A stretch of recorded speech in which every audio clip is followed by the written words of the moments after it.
So we're going to look forward to some more of your projects, because obviously you're specialising in the study of Ousmane Sembène. So, you know, what else can we look forward to as well? I mean, you're launching a new company or developing a company of Wednesday 66 as well? What I decided to do, because Sembène's work is actually a doctoral thesis that I have to, well, not have to, I'm actually writing on, because it gives me an insight into the kind of issues that I would also want to do for myself. The legacy that has been passed on from the late Ousmane Sembène in terms of Africa cinema.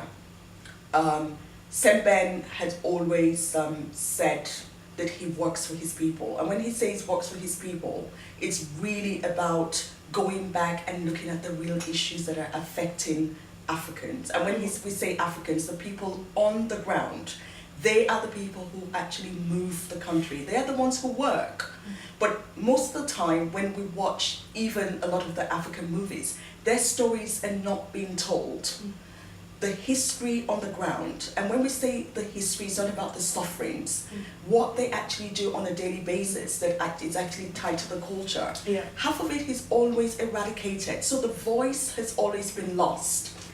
Wednesday 66 pledges to go back and work with communities, look at stories, not stories that I'm going to make up, or I want to write about this poor woman who's living in Africa in some facetious. No, let's look at what people are doing, celebrating people, so that when they actually see those images, they are actually positive images as well. We do not want the negative images. I don't want to go in and look at Africa. It's about also from my, or what we call an African perspective as well. So that at least the conversation about Africa and the images that we will be producing on Wednesday 66, you know, are what we call these representations, not the misrepresentation that's usually regurgitated as well for another agenda. If it's all good news in Africa, then at the end of the day, why would people want to come in to help? But if it's negative, then of course, Africa is still underdeveloped. It needs help. We need people to come in to help us to build our own governments. But remember, governments have their own agenda. They're not there to help the people on the ground.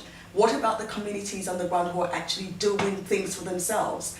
You know, people who are actually manufacturing, people who are actually teaching, the market women, the farmers, you know, people who own industry.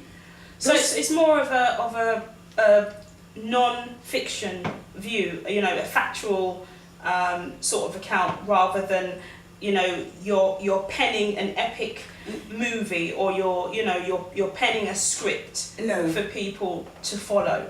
It's not going to be a script. We have stories, you know, on the ground. The women who are gatekeepers, the naming ceremonies, the culture that's still there. When we go around looking at stories, you know, I want to go and look at the way these naming ceremonies are still done, where it's still in the hands of women. Why do they do that? You know, what do they do? What are the meanings behind names? Why are you giving this name to a child? You know, why is it that a particular community, you know, has now decided to go back to the old ways of the cooperatives? You know, I mean, and working together to actually build, you know, what they think is actually best for the community. Not somebody coming up and saying, you need a school, oh, you need this. No, but they have to decide for themselves, because they are the ones who know what's good for them.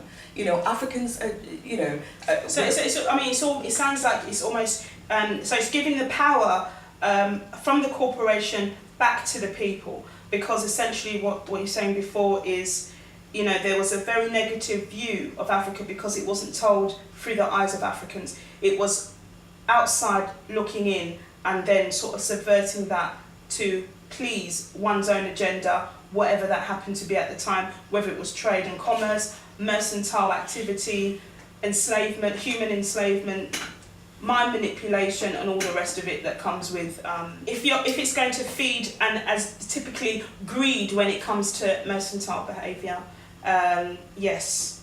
So basically, we have a lot to look forward to. You know, it looks like Wednesday 66 is going to be putting, you know, it's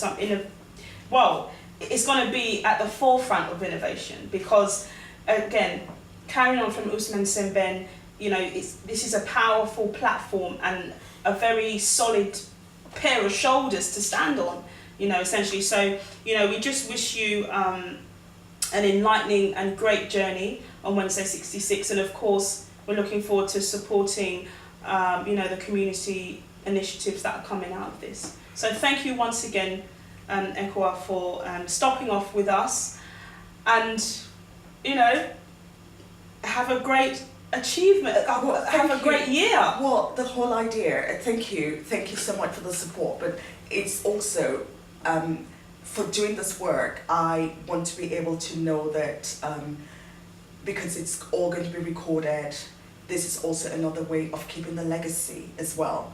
And hopefully another generation can look through this. I mean, if I didn't discover Sembène, if I didn't discover Ngugi or Wole Soyinka because of the kind of work that they left, some of them have left behind or are still doing, I would never have been able to actually continue. I was fortunate enough to meet Sembène towards the end of his years, but he was always very consistent with the message that he was saying, and I just think it was another way of just saying that this is what he's left behind. Like us, Africa is not a stop, it's a continuum as well. So our generation should just continue, not just saying, oh, what do I do? What next should I do? No, we should just continue to do what we also have to do to safeguard, you know, I mean, the culture for the next generation as it was given to us as well. Fantastic. So I think one of the most important things you can probably learn from or take away from the interview is that importance again of the culture, the role of culture, you know. So that's it for today. Thank you so much. Thank you very much. And of course, love culture.